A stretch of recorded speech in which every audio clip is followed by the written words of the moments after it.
مجزوم جزم سے نکلا ہے، یعنی وہ فعل مضارع جسے جزم دیا گیا ہو۔ اب ہم دیکھیں گے کہ فعل مضارع کی گردان جب اخف ہوتی ہے یا جب فعل مضارع مجزوم ہوتا ہے تو وہ کیسا دکھتا ہے۔ اس کے لیے بالکل اسی طرح ہم فعل مضارع کی گردان کو 3 قسم کے صیغوں میں تقسیم کریں گے۔ پہلی قسم جو ہے ان صیغوں پر مشتمل ہوگی جن کی ایک ہی طرز ہے، یذهب، 2 مرتبہ تذهب، اذهب اور نذهب۔ جب یہ 5 صیغے مجزوم ہوں گے تو یہ پیش کس سے بدلے گی؟ تو یہ پیش جو ہے یہ جزم سے بدل جائے گی، تو یہ بن جائیں گے جی یذهب، تذهب، اذهب اور نذهب۔ تو پہلی قسم کے 5 صیغے یہ جب مجزوم ہوں گے ٹھیک ہے، ان کے آخری حرف پر جزم آئی ہوئی ہے۔ اب دوسری رو میں ہم وہی صیغے رکھیں گے جن کے آخر میں آنی، اونا اور اینا کی آوازیں آتی ہیں۔ تذہبانی 1، تذہبانی 3، 2 اونا والے ہیں، اس میں ایک یذہبونا اور ایک تذہبونا۔ فعل مضارع کی پوری گردان میں صرف ایک صیغہ جو ہے وہ اینا والا ہے اور وہ ہے تذہبینا، باقی بچے 2 وہی جمع مؤنث کے صیغے، وہ تیسری رو میں آ جائیں گے، یذہبنا اور تذہبنا۔ پہلی رو کے صیغے ہم نے مجزوم کر دی ہیں۔ تیسری رو سے ہم شروع کریں گے۔ تیسری رو کے صیغے جب منصوب ہوئے تھے تو بھی بدلے نہیں تھے، مجزوم بھی نہیں بدلیں گے، تو یہ مرفوع، منصوب اور مجزوم ایک ہی رہیں گے تینوں فارمز میں۔ اس میں ہم نے پڑھا تھا نا کہ وہ اسم جو تینوں فارمز میں ایک ہی رہتے ہیں وہ مبنی ہوتے ہیں، تو گویا یہ فعل مضارع کے مبنی ہے، یہ فعل مضارع کے مبنی ہے۔ آنی، اونا اور اینا والے جب منصوب ہوئے تھے تو کیا ہوا تھا؟ نون ڈراپ ہو گیا تھا آخر میں آنے والا۔ جب مجزوم ہوں گے تو بھی نون ڈراپ ہو جائے گا۔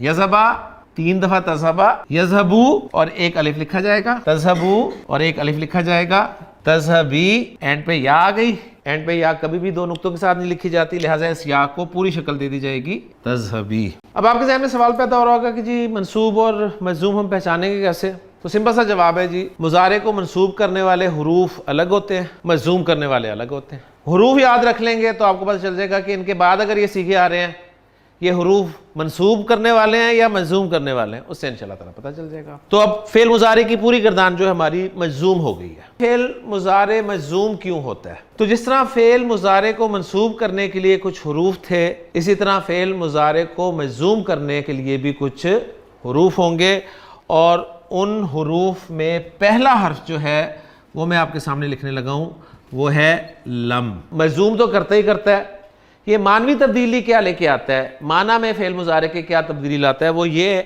کہ یہ بھی ہرگز نہیں کا مفہوم لاتا ہے، جس طرح لن لے کے آیا تھا ہرگز نہیں۔ لن نے کیا کیا تھا؟ اس نے فعل مضارع کے معنی مستقبل کے ساتھ خاص کر دیے تھے، یہ فعل مضارع کے معنی ماضی کے ساتھ خاص کر دے گا۔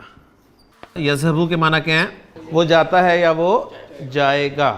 میں کہتا ہوں لن یذہبا، دونوں چیزیں نوٹ کریں، اس کا اثر مضارع منصوب، صحیح، اسے بھی میں ریڈ کر دیتا ہوں تاکہ آپ کو نظر بھی آئے، وہ ہرگز نہیں جائے گا، ایکسیلنٹ۔ لم، اور اس نے کیا کرنا ہے مضارع کو؟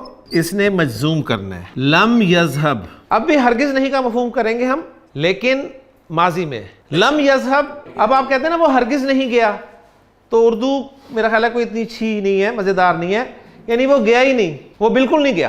اب یہ بالکل کا لفظ آپ کو اردو ترجمے میں ایڈ کرنا پڑے گا۔ لم اشرب، پہلے لم کا اثر دیکھیں، فعل مضارع کو مجزوم کیا اس نے، بالکل کیا ہے۔ اشرب ہے، اصل میں کیا تھا؟ اشربو، اشربو سے یہ اشرب ہوا، اور لم اشرب کا مطلب کیا ہو گیا؟ میں نے بالکل نہیں پیا۔ اشرب میں فعل اور فاعل آ گئے ہیں نا، اب جس چیز کو پیا جائے گا وہ مفعول ہوگا، اور مفعول اعراب کے اعتبار سے کیا ہوتا ہے؟ منصوب ہوتا ہے۔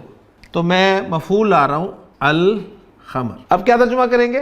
میں نے بالکل شراب نہیں پی۔ اشرب کا با ساکن ہے اور ال کا لام ساکن ہے، 2 ساکن آگے، اس کا حل آپ کو آتا ہے، کیا حل ہے احمد؟ پہلے والے ساکن کو زیر دے کے آگے ملاتے ہیں، تو لم اشرب الخمر، ادرسو اللغۃ العربیۃ۔